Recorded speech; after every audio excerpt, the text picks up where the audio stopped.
Welcome back again. Thanks for joining us on what looks like it's certainly a lovely sunny day in Melbourne. It looks like a great sunny day on Kangaroo Island. We're here with Craig Wickham. Hi, Craig. How are you? Well, thank you, Simon. Excellent. Just to start with, Craig, do you want to just introduce yourself, who you are, and what Kangaroo Island means to you?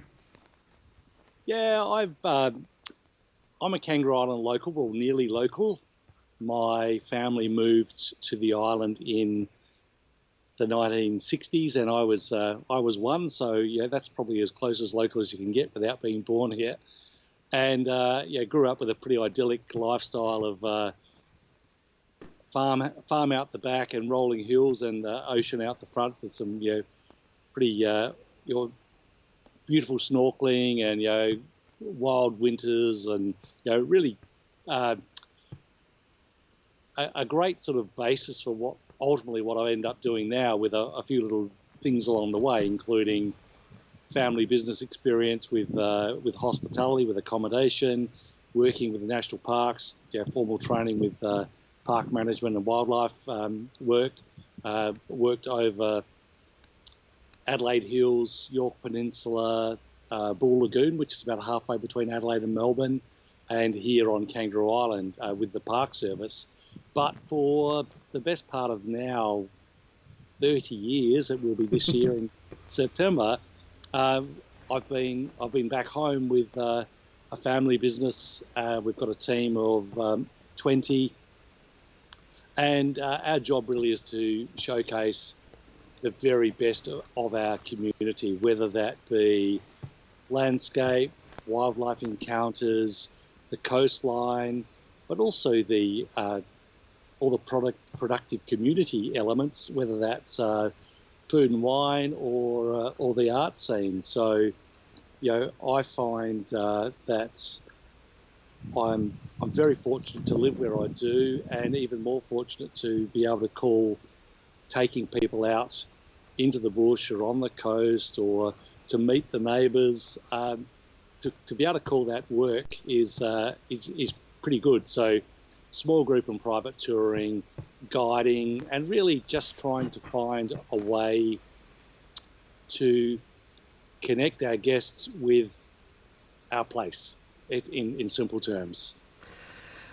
That's one of the things, isn't it, you touched on a moment ago that's so special about Kangaroo Island. So you've got a population of just a few thousand people on an island that's actually quite large. It takes a fair while to drive from one end to the other, but there is a real community bond. And you described to me, well, when we first met, you were in the early stages of revegetating an area of land that you were referring to just a moment ago, that your guides were with you yesterday.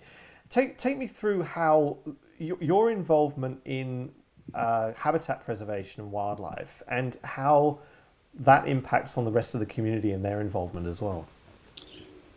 So we've always, I guess, driven by my experience and love of nature and bird watching and photography. We've always tried to find ways where we can become channels to between tourism, because that was that's how we make our living, but also the community and what they're doing. And we've been very fortunate with Kangaroo Island having a third of the island set aside as either national park or conservation park. But it's clear that that's not enough, because not everything is represented in the parks. And although we've got some pretty good corridors, we don't that they're not absolute in terms of connectivity, and that is everything for wildlife.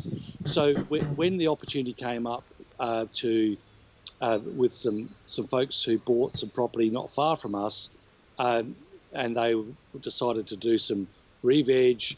They were working in with um, Adelaide University, and I was involved with the Natural Resources Board on the island, and it's really about bringing community together and trying to have conservation as a central tenet, because a lot of people either choose to live on Kangaroo Island because of what it's got, or like me, have grown up here and then been influenced by um, the environment that surrounds us, and on which ultimately we all depend. So I guess it's been a matter of always trying to find ways where we can weave all that together, because it doesn't work if we all run along parallel. There's got to be some convergence of activities and values and actions in order to make changes. So I want to quickly, just before I ask you more about that, touch on the wildlife, because so Kangaroo Islands, we should say actually for anyone who's watching who doesn't know, Kangaroo Island is a very large island situated off southern Australia near Adelaide. Okay, so it's being separated from the mainland.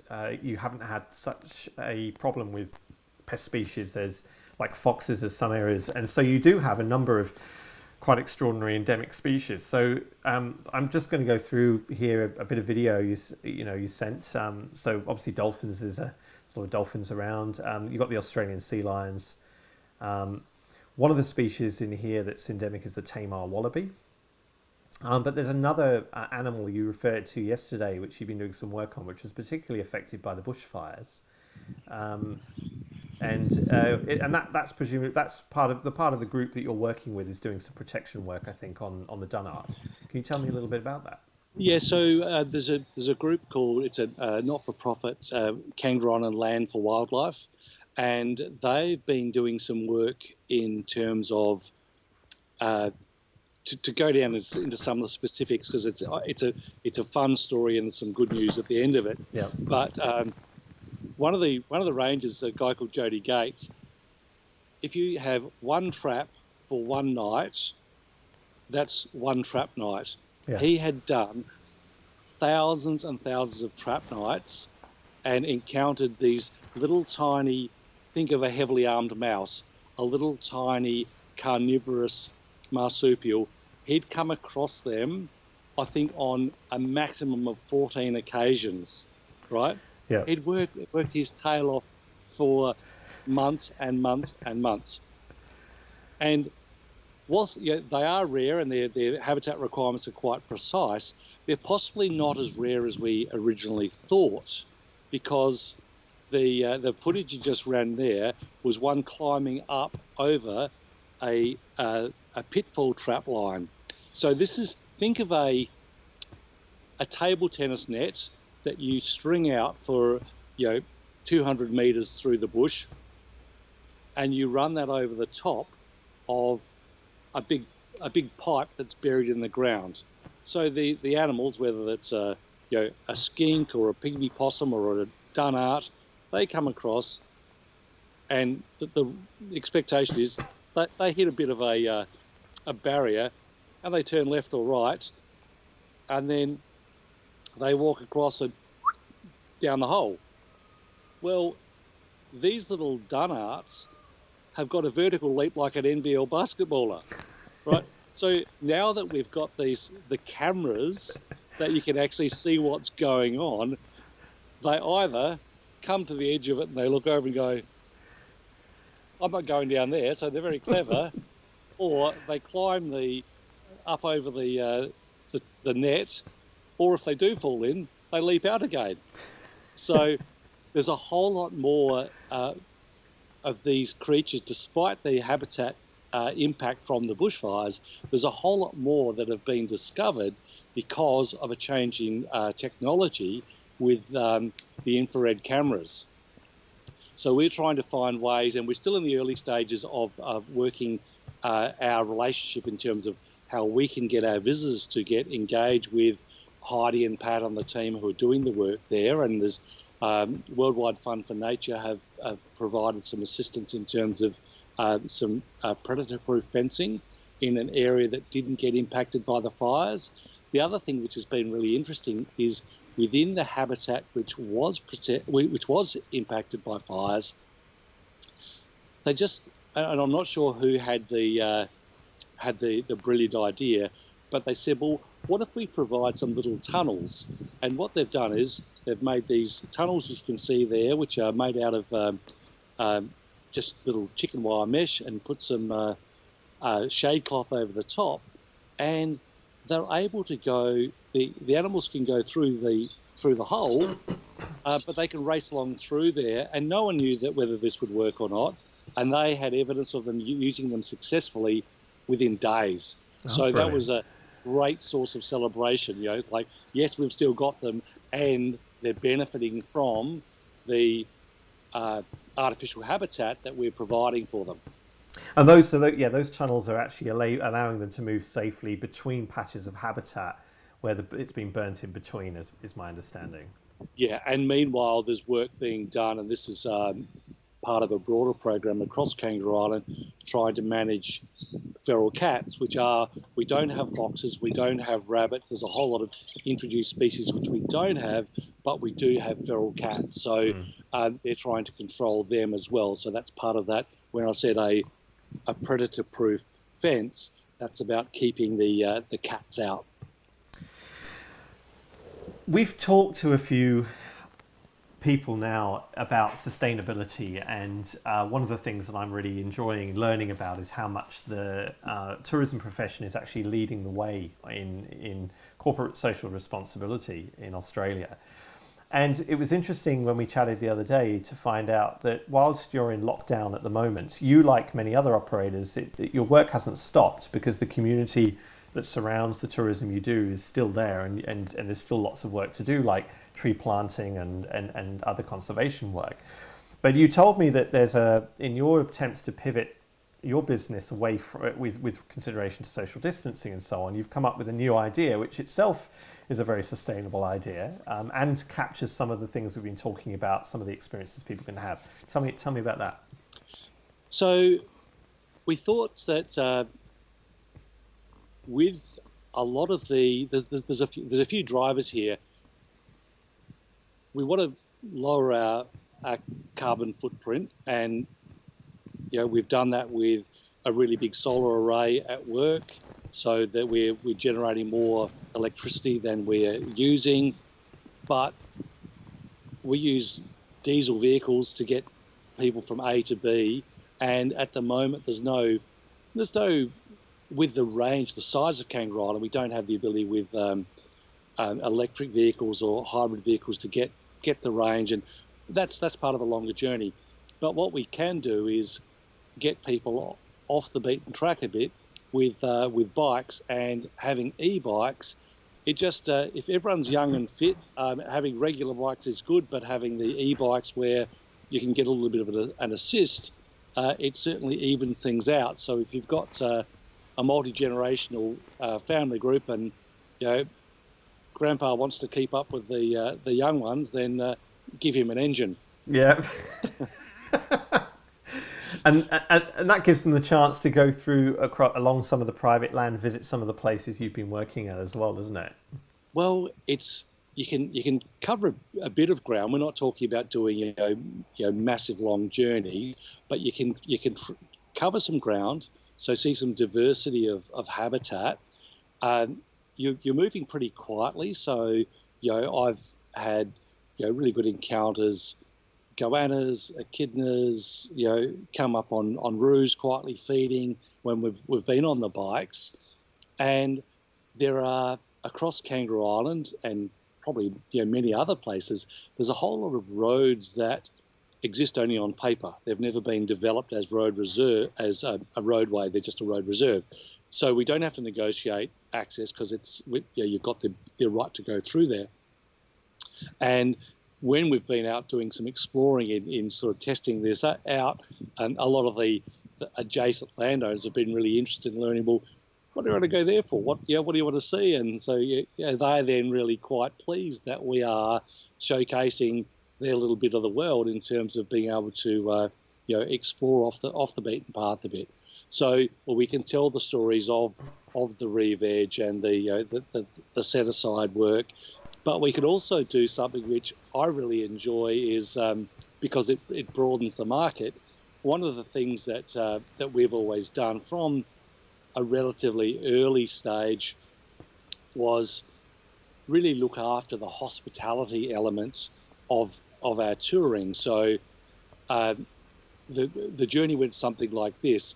I knew from the work that I'd done with national parks, with visitor services and interpretation and environmental education, that it's really difficult to do that effectively and sustainably with large numbers of people, because if you've got 30 people and you take them tromping off through the bush, suddenly there's not much bush left, and the people at the front see things, the people at the back don't, and it just ends up being a talking head rather than this warm interaction and quiet sort of conversation, which is the style that I know works really well.